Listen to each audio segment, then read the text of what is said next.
श्रीशैलेशदयापात्रं धीभवत्यादिगुणार्णवं यतीन्द्रपवनं वन्दे रम्येजमातरमणिं रम्येजमातृयोगीन्द्रपादरेखामयं सदा तदा यतात्मसत्तादिं रामानुजमुनिं भजे। लक्ष्मीनाथसमारम्भं नाथयामुनमध्यमाम् अस्मदाचार्यपर्यन्तां वन्दे गुरुपरम्पराम्। अस्मद्गुरुभ्यो नमः।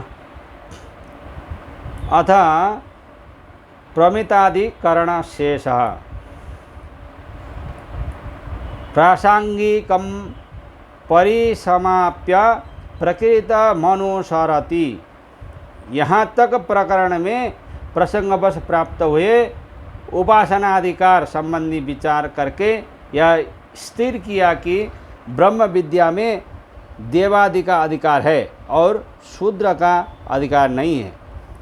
अब इस विषय को यही समाप्त करके पुनः पूर्वोक्त प्रकरण प्राप्त प्रमिताधिकरण अंगुष्ठ परिमाण वाले पुरुष के अवशिष्ट अंश का दो सूत्रों से प्रतिपादन करते हैं। कंपनात् 1:3:40 अंगुष्ठ प्रमित प्रकरण मध्ये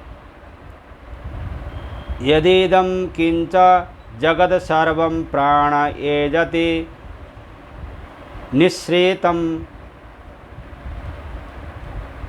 कठोपनिषद 2:3:2 इत्यादिना अभिहितांगुष्ठ प्रमित प्राण शब्द निर्दिष्ट जनित भयाद वज्रादि बोध्यताग्नि वायु सूर्येन्द्र प्रभृति कृत्स्ना जगत कंपनादांगुष्ठ प्रमितः परम पुरुष इति निश्चीयते।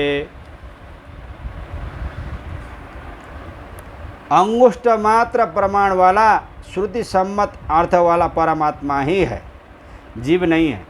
क्योंकि श्रुति में कंपनात् सभी को कंपाने और भयभीत कर सकने की क्षमता वाले पुरुष वर्णन हुआ है।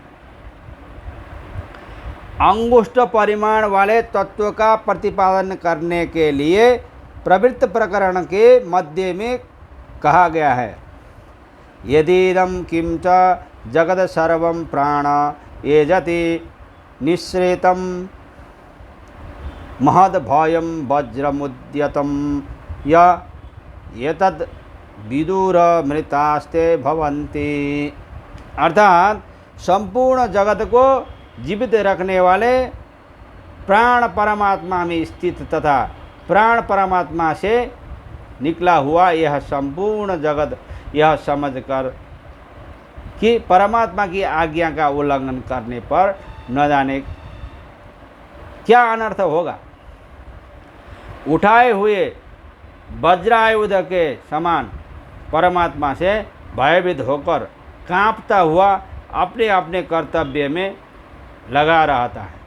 इसी प्रकार आगे के मंत्रों से यह बताया गया है कि वज्र की तरह उद्यत परमात्मा जो प्राण शब्द प्रतिपाद्य अंगुष्ठ परिमाण वाले परमात्मा है, उनसे भयभीत होकर अग्नि वायु और सूर्य इत्यादि संपूर्ण जगत कांपता रहता है।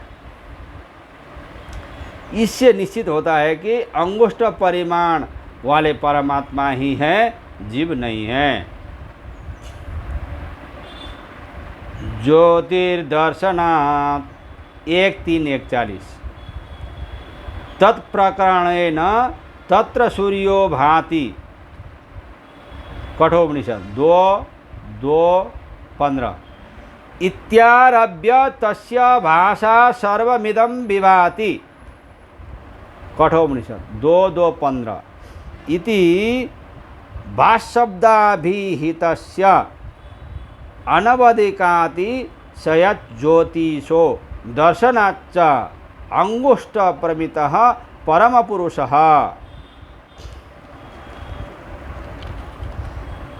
अर्थात अंगुष्ठ मात्र प्रमाण वाला श्रुति सम्मत अर्थ वाला परमात्मा ही है, जीव नहीं है। क्योंकि श्रुति में उसे ज्योतिर्दर्शनात् सूर्यादि सकल तेजों को दबाने वाला तथा समस्त तेजों को उत्पन्न करने वाला कहा गया है। इसी प्रकरण में ही अंगुष्ठ परिमित तत्वों के संबंध में यह वर्णन है कि न तत्र सूर्यो भाति न चंद्रा तारकम नेमा विद्युतो भांति कुतो यमग्नि।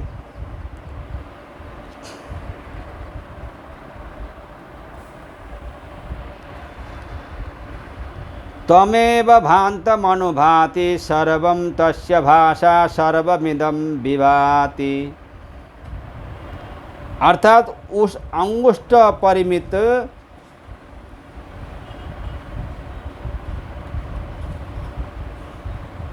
परमात्मा के तेज के समक्ष सूर्य नहीं प्रकाशता है, चंद्र और तारा का अर्थात नक्षत्र नहीं प्रकाश होते हैं, ये विद्युत गण भी नहीं प्रकाशित है। यह अग्नि क्यों प्रकाशित हो सकेगी?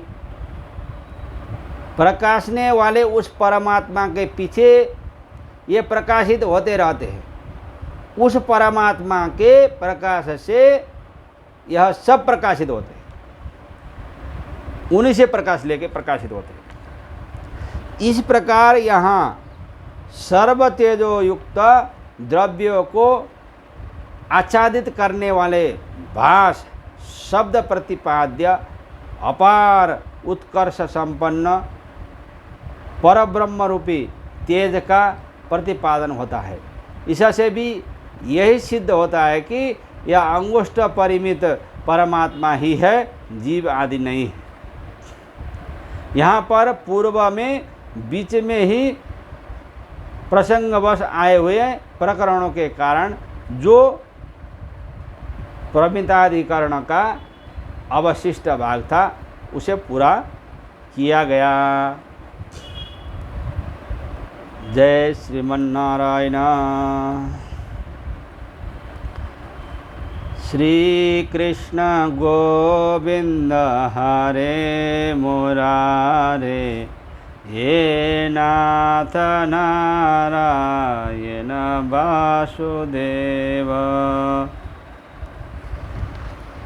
हरे राम राम राम हरे हरे, हरे कृष्ण कृष्ण कृष्ण हरे हरे। जय श्रीमन्नारायण।